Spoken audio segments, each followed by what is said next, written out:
لوگوں میں مشہور ہے غوث اور غوث اعظم۔ غوث کے معنی ہے فریاد رس، میں مصیبت میں کسی مصیبت میں پھنس جاؤں اور دہائی دوں، اور وہ جس کے نام سے میں پکاروں وہ دوڑ کر مدد کے میرے لیے آئے، تو یہ فریاد رسی یہ ہے۔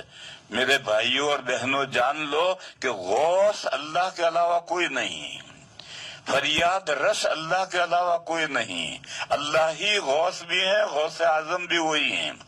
بس یہ جو کچھ لوگ کہتے ہیں یا علی مدد یا غوث مدد، یہ سب ناجائز ہے۔ اللہ کے علاوہ جب ہم یہ اعتراف کرتے ہیں کہ ہم آپ ہی سے مدد طلب کرتے ہیں، تو پھر دہائی یا علی، یہ دہائی ہے، یا علی مدد یعنی اے علی میری مدد کو پہنچو، یا غوث مدد تو یہ دہائی ہے کہ اے غوث میری مدد کو پہنچو۔ ایک طرف تو ہم کہتے ہیں کہ ایاک نستعین، ہم آپ ہی سے مدد طلب کرتے ہیں اور کسی سے مدد نہیں طلب کرتے، پھر اس کے بعد میں پھر دوسرے کسی کی دہائی دینے کا کیا مطلب ہے؟